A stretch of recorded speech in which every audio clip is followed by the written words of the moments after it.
2 Corinthians 4:17. For our light and momentary troubles are achieving for us an eternal glory that far outweighs them all. So we fix our eyes not on what is seen, but on what is unseen. For what is seen is temporary, but what is unseen is eternal.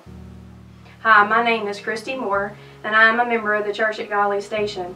On March 19, 2017, in church, we were on a series called Adversities, and I was asked to share my testimony.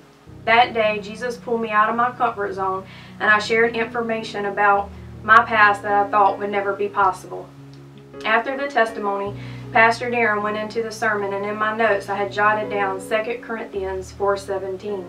I was reminded that even though I have come through a life of adversities and had been recently diagnosed with an inner ear disorder, Meniere's disease, that January, that my troubles were temporary and that I was to fix my eyes on what was unseen, which was eternal glory. For those of you who may not know, Meniere's disease is a disease that attacks the inner ear and causes issue with balance, dizziness, episodes of ear fullness, ringing, and decreased hearing. When I was very young, we had a family friend with this disease, and I remember thinking, second to cancer, Meniere's disease has to be one of the worst diseases to get. Statistically speaking, it is known that a third of people's symptoms with this disease will improve over 1 to 2 years. Another third will still stay the same throughout their lifetime, and the other third will continue to worsen over time. Meniere's disease is also a known disease for progressive hearing loss. For me, this was quite devastating given the fact that I am a nurse practitioner and worked my whole life to get to where I am at in my career. I knew that taking care of patients required of me the ability to listen to them with a stethoscope. Not only did my job depend on it, but taking care of people is what my heart longed for. Approximately 1 week after my last testimony, one afternoon as I was coming to the end of a workday, I started feeling achy, had fever, and a sore throat. This worsened over the next couple of days, and as the weekend passed, I found myself nearly delirious driving into work. I realized at that time that I was unable to work and drove myself straight to the doctor's office where I was evaluated. For most of the day, I was kept in a hospital bed in the office where I received IV fluids and antibiotics. Blood work was taken, and then I was sent home. I had realized that after I gave my testimony that the devil was trying to attack me. Over the next week, while sick, I clung to God's word while at home. When the blood work returned, it revealed that I had a virus, one that could have some lingering symptoms for quite some time. I did slowly improve and was able to return to work. At the end of March, I had a scheduled visit with my ENT for the Meniere's. After all I had been through over the past few months, I felt exhausted and alone. I cried out to God before my appointment, Lord, I don't want to hear from anyone at this appointment but you. Walk with me and hold my hand and let me know that you are here. As I walked in, it was not quite like before. I was quickly greeted. Everyone was so kind and really seemed concerned for my well-being, as if I were the only one in the office. I could feel God's presence. Then came time to see the doctor. He came in, sat down, and answered all my questions. There was no rush, and I felt complete peace. As he went to leave the room, he turned back around and told me there was one more thing he wanted to do. He closed the door, walked over, hugged me, and said a prayer over me for my healing and for me to be used through this illness as God's vessel. After the prayer, he looked at me and said, your hearing is going to be fine. I knew at that time that Jesus really did walk with me through that visit. I left the office with tears of joy streaming down my face. I got into my car, turned on the radio, and the song on said, go ahead and cry your tears. Know that I am always here. I lifted my hands in worship right there in the parking lot. I left knowing that regardless what was to come my way, that God was in control of my life. I spent the next few months with fluctuating Meniere symptoms. Then on July 16th, I was feeling well, so me and my sister took my niece and nephew to a water park for a day of fun. It was there that I slipped and fell onto my left knee, busting it open to the point of the kneecap being visible. I was transported to the local ER by EMS, where it was cleaned and sutured. Afterwards came weeks of follow-ups with an orthopedic surgeon, physical therapy, and being unable to work. After many missed days of work previously due to the Meniere's disease, now here I was missing work for a knee injury. I was reminded at that time of Proverbs 16:9. In their hearts humans plan their course, but the Lord establishes their steps. At that time I could not understand why I was going through this, but then God revealed to me that He wanted to teach me and make me more like Him, and the only way to do this was to have me be still, which is what both the Meniere's and the knee injury had done. I spent the next few weeks at home in the Word and prayer, constantly taking notes and seeking God's will for my life. Then the last week of August 2017, just as my knee was healed and I returned to work, my Meniere's worsened in the right ear. I was experiencing more fullness, episodes of decreased hearing, and balance issues. On September 8th, I had tubes put in both my ears and started using a Manette device to try and improve my symptoms. I had to use the device 5 times a day, 10 minutes for each session. Once again, I was forced to sit still at least 15 minutes of my day.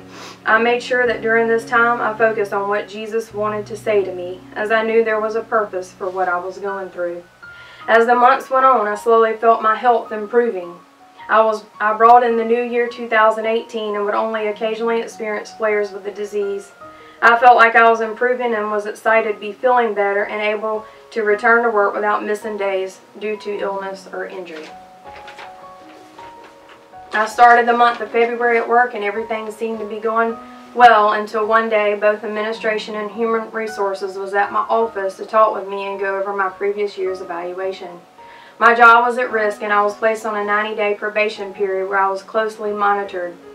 Once again, I felt fear of losing what I had worked my whole life for. God reminded me of Isaiah 43:1 and 2. Do not fear, for I have redeemed you. I have summoned you by name. You are mine. When you pass through the waters, I will be with you. And when you pass through the rivers, they will not sweep over you. When you walk through the fire, you will not be burned. The flames will not set you ablaze. However, given the increased pressure at work, my stress increased, and once again I went through months of fluctuating Meniere's symptoms.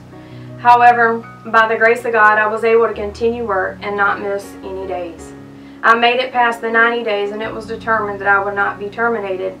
During this time of the unknown, Jesus reminded me that I was to honor those above me at work because He placed them there in their position.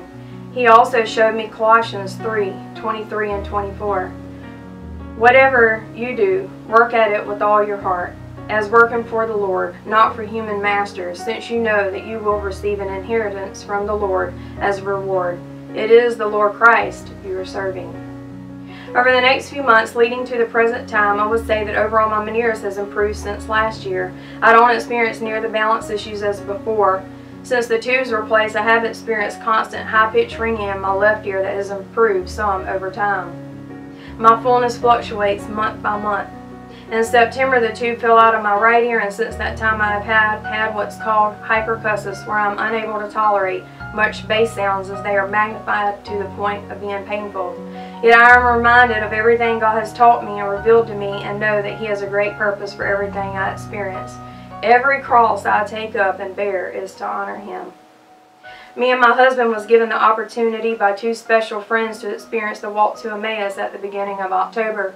After a weekend of being showered in God's love, hearing others' testimonies, and experiencing God's grace, it was revealed to me that since my Meniere's diagnosis, I had put too much time and energy into fear and worrying about the unknown. By the end of the walk, I was able to lay my fear and worry at the foot of the cross. This was a very emotional time for me, as I heard Jesus say specifically that He wanted me to lay this down and give it to Him so that I could take that extra time and energy and place it into things that would make a difference, like my family, church, work, and my community. So what have I learned since my first testimony? That when we say God is in control, He really is in control and knows exactly what we are going through. He has each and every experience, good or bad, in my life for a reason, and He does not want me to miss a learning experience, and to constantly seek Him in the Word and prayer. I have also been reminded that I am on God's time, not my own. His timing, if I wait, is always perfect, and He will guide me if I draw close to Him.